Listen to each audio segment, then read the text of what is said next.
Ako si Milan, malakas mag-trip kaya tara, mag-trip tayo. Let's go! Another day, another duty na naman tayo. Pagkagising natin, ito, nagkape na rin agad tayo. Tapos niligyan natin yung magandang view natin sa head ko. Kaya ito, ginanahan na naman tayo mag-engine warm-up. Lahat ng mga unit na gumagana sa amin ngayon, pinaandar natin. Sa ngayon, bali, 4 na unit lang yung mga na-start natin. Hindi natin nasasama rito yung Alpha Tanker. Gawa na nakakampyo siya, kaya hindi natin siya pwedeng i-start dahil baka dumire-diretso tayo hanggang sa dulo ng walang hanggan. Habang nag-engine warm-up tayo, si Aldrin, ito, nagugas na rin dito. Tapos bigla may pumutok na alarma sa may Sulu Street, Blooming Street, Santa Cruz, Manila. Kaya ito, responder ni Alpha Pumper rito. Dito pa lang sa tuloy, tanaw na namin yung usok dito, pero medyo maliit din talaga to. Ito, makita nyo rito, habang palapit tayo ng palapit, pawala yung usok na ito. Kaya pag tutry natin, white smoke na rin yung usok dito. At dahil sa white smoke na pag tutry pa lang natin, ito din na pinagbaba ng mga linya yung mga tropa natin. Sa size up na lang to, kung sakasakali kailanganin pa natin maglatag, saka tayo maglalatag. Pero dito pa lang, alam na natin na hindi na. Pagdating pa lang sa scene ng mga tropa natin, ito, makita na natin na sobrang bagsak lang. Hindi na rin natin kailangan talaga maglatag pa ng linya para tumulong dito. Kaya na mga unang mga naglatag yan. Paglipat naman sa kabilang side, ito, makita nyo rin dito, halos okay na rin to. Kinokontrol na lang din ng mga tropa natin to para hindi na rin masyado lumaki. Kaya na mga unang lumaban to. Big tango sa lahat na responder sa Sulu, Blooming Street, Manila. Napakamabisa nyo talaga mga idol. Nag-ground pre, may ground ah. Sa lahat. Talaga ba? Nag-ground ako eh.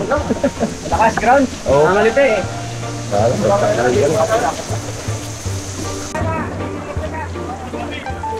Birthday boy, baka naman.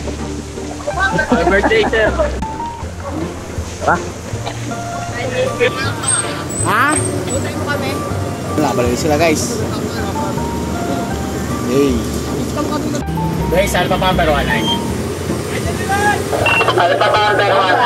Nung okay na ito, nagwanay na rin kami na ito. Kasabay na rin namin dito yung Kagapay engine. Ito, sa mga naghahanap sa Kagapay engine, kung nire-responde ba, ito, may kita nyo na rito. Di lang lagi ito nakikita parati sa mga video natin, pero inalabas din. Pag-uwi naman namin, ito, nagbihis na rin agad mga tropa natin. Tapos yung mga hindi pa nakapag-almusal, ito, nag-almusal na rin muna kami. Tatlo lang kami, hindi pa kumakain. Ito, may mga unang kumain sa amin, kaya hindi namin nakasabay sa responde iba. Pagdating naman ng hapon, ito, meron na naman tayo sa pampumutok ng alarma. Sa Tondo naman to, sa may Matay Street, Tondo, Manila. Kaya ito, responde na rin agad tayo na ito. Dala naman natin dito is yung Alpha Pumper. Ito, mabuti na lang din talaga. May mga tao sa headquarter natin. Kaya nakakalabas din tayo agad. Kung sakasakali may mga pumutok na alarma, di na rin tayo mahirapan o mag-aantay pa ng mga tao. Kaya ito, nakakalabas na rin agad tayo. Visible smoke na rin agad yung napukol dito. Kaya ito, nakalabas na rin tayo agad. Tapos maya lang din, positive alarm na rin agad yung napukol dito. Pero habang lumalapit tayo lang halos wala pa rin tayo nakikita ang usok na ito. Kaya alangalin na rin to para maglatag din tayo. Kaya pag tutry namin, sinabi ko lang sa mga kasama ko, huwag na muna sila magdala ng linya. Pag tutry naman natin, agad na rin sumaisap na ito sila. Kung dito pala, may kita nyo na okay na rin halos talaga to. At kontrolado na rin mga unang responde. Napakamabisa rin talaga ng mga tropa natin. Mabuti na lang din talaga at hindi lumaki yung sunog dito. Kasi kung may kita nyo, halos dikit-dikit na yung mga bahay rito. Kaya mabuti na rin talaga, mabilis na agapan ng mga tropa natin. Ito lang mga unang responde. Napakamabisa nyo talaga mga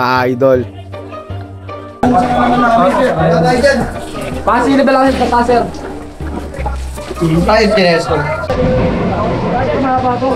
Ayusin nyo yung linya, Agad na rin bumaba yung mga tropa natin dito. Ito kasi medyo marami ng tao umakit. Kaya ito, lumabas na rin sila rito. Tapos bumalik na rin sila agad sa mga unit natin. Dahil sa okay naman na din yung sunog dito. Nung pumukol na ng parot, ito, nag-atrasan na rin kami na ito. Ito, medyo mahababang atrasan nga lang din talaga. Pag mga ganitong lugar yung mga re-respondihan natin. Dahil may wala tayong mabubueltahan dito. Nung nakapag-atrasan na yung mga nasa likod namin, ito, makapagwanay na rin tayo na ito. Pagka-home base natin, saglit na pahinga lang kami na ito. Tapos asikaso na rin kami na ito lang kakainin namin sa dinner. Bigla nag-grave mga tropa natin sa pork steak, pero ang gamit naman natin dito is liempo. Kaya mabisa at mamantika, panigurado malasap na ito, hilo-hilo ka pagkatapos mo kumain. So paano, hanggang dito na lang din tong video na to. Lagi kong papaalala sa inyo na 10-0, keep safe everyone.